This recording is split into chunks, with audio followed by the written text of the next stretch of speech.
double-digit stolen bases, right? And look, Contreras hitting fifth tonight's hitting 326 on the year. Happ hitting sixth is hitting 308 on the year. And what I'm impressed about as much as the average with Ian Happ, when you look at his line tonight, yeah, he's got the 2-out RBI. Awesome. He's got the runs scored. But also, no strikeouts tonight and a walk. That to me shows you what? It shows you he is watching the baseball. His mind is on the game. And the Cubs are winning as a result of it. What a team. Let's talk about the Padres. But I want to talk about a player I've asked you to hold off on. You've obliged me, Chappie. The Padres have two stud pitchers right now. I think we'd agree, right? Yeah. The question is, when does the third one make his appearance? I think it's sooner than later. The Padres are a playoff team. And now my question is, when does Wonder Boy Mackenzie Gore make his appearance? Honestly, I think it could be as soon as tomorrow. It's basically as soon as the need comes up. Because, honestly, that guy's probably the second best pitcher right now. He and Paddock are 1 and 1A, in my opinion. He's poised. He's ready to go. There's no reason really not to have him up at this point. As far as prospects that are on the verge, I think that he's the most ready, and it's really just it doesn't make sense as to why he's not up right now. They brought up Patino last week, or used him out of relief. I believe they either are getting ready to start him or have started him. I think they're getting ready to start him for a fill-in game. Why not bring out Gore and just show everybody that talent that he has? Well, Patino pitched his second game in relief. I think it was, was it Sunday? And for his second outing, it was just as bad as his first. I don't think he's a relief pitcher. They went with, I think it's Perdomo going tonight. Yes, that's right. And so that tells me, okay, that's the Lucchesi spot. So they're going to start Perdomo tonight. The best thing that can happen for the Padres tonight is for the bullpen by committee game to blow up. Right. And let Gore come back and fill that role. And I think it happens as early as this weekend. Yeah, no, I agree, because, that's something that really you have to take into account here. San Diego's contending. And in this truncated season, you really can't hold on to prospects who you feel like can deliver, even if they're going to get dinged up a couple times, which I don't think he's going to. I look at him right along the same tier as Pearson. I think those are the two, and then Howard is probably the third in this rookie class, and then Mize and Manning closely after that. So you're taking Luzardo out of that group, I'm assuming. Yeah, Luzardo doesn't count. Luzardo, I don't know if you watched him the other night. That kid's an ace right now. No doubt. Right now. Now he might have hiccups, but the stuff that he's working with, he looks like a 10-year vet. I mean, he just needs to work up his arm strength. He is legitimate. So, if the Padres bring up Gore, we already know they have the MVP candidate leading off for them. What a season Tatis Jr. is having. I mean, it's out of sight. And the thing about the Padres, they in the offseason make a trade with Tampa Bay. They get a new center fielder who's only hitting .220, Tommy Pham. Imagine when Tommy Pham's batting average gets up to Tommy Pham numbers on this Padre team. Hosmer's back now from injury. Your boy's still down on the farm on the taxi squad.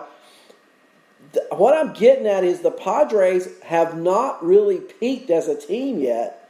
No. And when they bring these guys in, I see the Padres challenging the Dodgers. I really do. I think they got the tools to do it, not in the future, but now. Yeah. And I'll tell you right now, I don't know how much of you watch. This Cronenworth kid's a good ball player. And he plays everywhere. And they're saying he's going to play second base. He played second last night. He doesn't look like a second baseman. He looks like a stick out there. But but he can hit. Yeah, he has a really good eye at the plate. I really like that kid. Now, I don't think he'll ever be a superstar, but he's certainly right now he's fantasy viable. And that infield now with him at second, Manny's having a good season at third. He sure is. And that's I don't think that gets enough attention. He did not have a good year last year. Machado is having a Machado season this year to go along with Tatis, to go along with Pham. That outfield is really good in San Diego. It may be the most underrated outfield, I think, in the major leagues. Grisham's a ball player. No doubt. What a trade. Yeah, he's a ball player. What was Milwaukee thinking? I mean, I don't know. Milwaukee's a weird, players either love it or hate it in Milwaukee. There's no in between, Yeah. Well, Yelich is finally starting to come around, it looks like, which we knew would happen. So Hyer as well. Hyer is playing well. Yeah, and Braun came off the IL tonight. So that bat back in that lineup. Garcia's still not coming around for them, Chappie. And until Avicel starts to hit, I think Milwaukee's going to be missing that. So, but their pitching has been better than advertised, I think. I think they're the only, right now, the Pirates are not going to challenge in the Central. The Cardinals are not going to challenge. The Reds have been a major disappointment, and to me they have. And the Cubs now, the only competition I see there is potentially Milwaukee and a hot Christian Yelich. But I think Avicel's got to turn it on to give him some kind of backup out there. We'll see. Yeah, I talked a little bit about Luis Urias at 7 o'clock. He's kind of a wild card, kind of one of those post-hype, sleeper-type players. Looking like he might benefit from the universal DH with Ira moving some to the DH and Urias playing at second. He does have a high average. They'll need to lead on him some. But aside from that, you really do have to wonder. They've got some good arms, but consistency's bid them. Peralta, Corbin have been up and down. Woodruff had a shaky night last night, but he's looked pretty good most of the time. Hauser's looked pretty good. This Lindblom kid, I don't know from Jack. So we'll just see. Again, it's an uphill battle in that division. And, for me personally, I think the Reds are still the other contender in that league.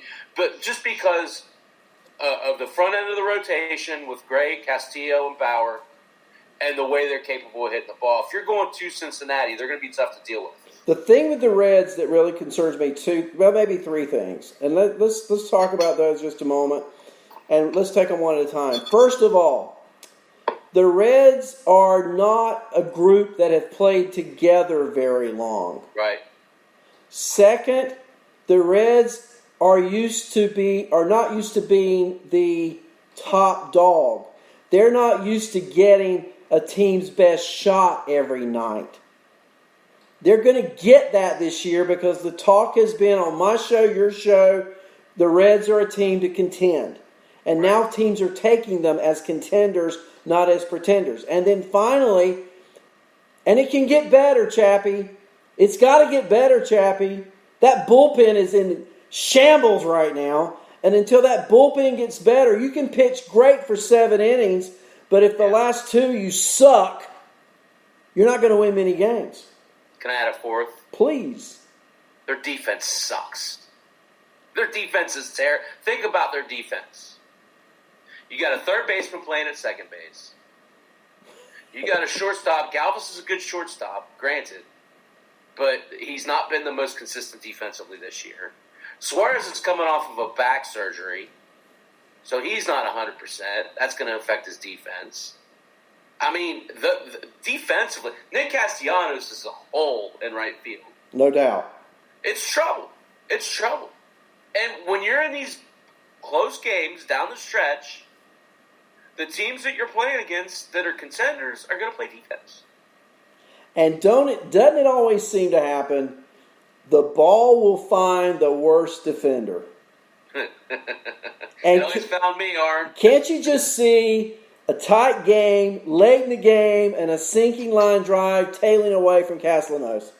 Yep. And how he plays that. I mean, I know he was player of the week 1. There's no doubt the bat hits. And in fantasy, he's a great asset.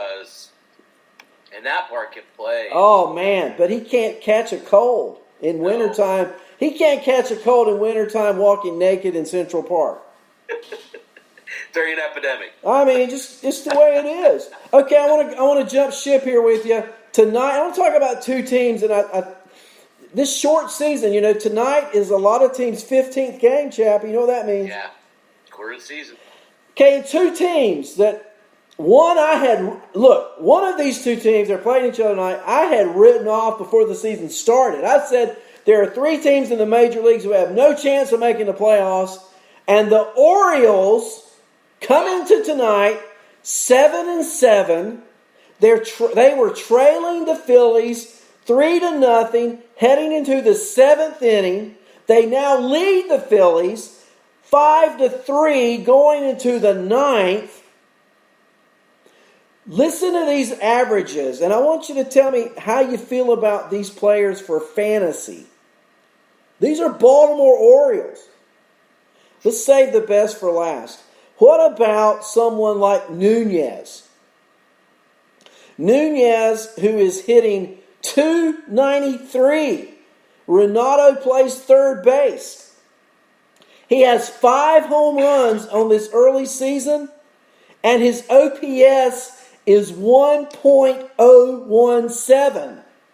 So, Phil Chaplin, how do you feel about Renato Nunez being your third baseman in a fantasy league this year? I got him in daily tonight, Arnie Jones. Ah! Once again, I lead you to the water and you can drink. I'm going to like this game. Let's keep going. Okay, so we'll give you another one. An outfielder. Two for 3 tonight with a run and RBI. And a double, right? And late in the game when it's clutch time. Yep. Off of Zach Wheeler, Lenny Melnick Cy Young winner in 2020. Yep. Who else you going to talk about, Jonesy? How about Anthony Santander, baby?